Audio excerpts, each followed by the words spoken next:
Welcome, I'm Robin. Today we're going to look at side crow, a mat or some comfortable flooring, and maybe a couple of blocks as an option, or some books. You probably might be able to get away with one block depending on your body and your hips, but two just to be on the safe side if you want to try. So this is going to be a short video. I recommend doing some warm-up before this. I'll put some links in the description box, another video, perhaps the crow video that we've already done. So come to a squatting position and take your block or blocks. Blocks have 3 different heights. Probably not the highest height because they're a little unsteady there, but either the middle height or the lowest height. Place on the side by your right hip. Side crow is an arm balance where you're like chaturanga arms, just like regular crow or doing a chaturanga. You're going to twist and place your arms down.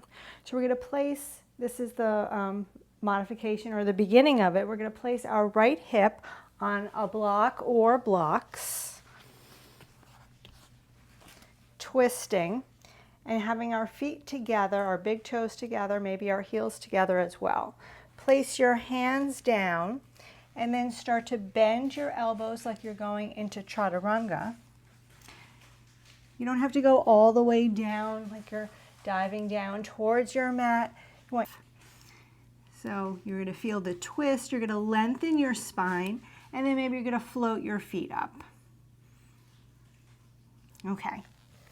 So that is one option. You get the shape of the side crow, but you're not putting as much weight into your shoulders and your arms because you're using the support of the props. So we're going to go to the other side without the props now. So it's going to be the same setup, but now your hips and your thigh are going to rest on your triceps, your upper arms.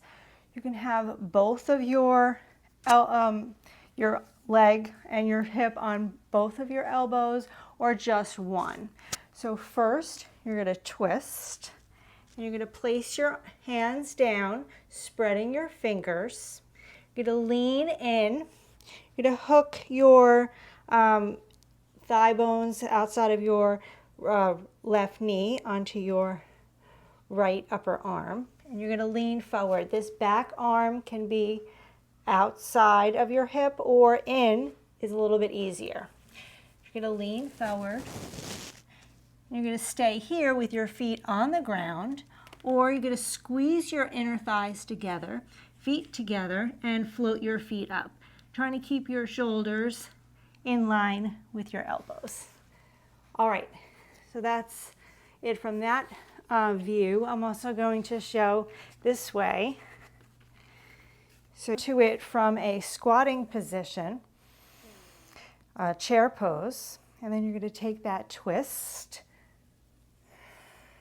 split your arms, hug everything into the midline, squat down, still in the twist. Put your hands down. In this view, my wrist creases are lined up with the long end of my mat, and my back hip can rest on my elbow, or my arm can be out further. I'll do this variation. So you're going to lean forward, pulling your heart forward, squeezing your knees, your thighs still together. Lean forward and maybe hugging everything in, lift up your feet. So I hope that gives you some options to play with for side crow. As in any arm balance, make sure you roll out through your wrists, take care of your body, and cool down. I hope to see you for the next class.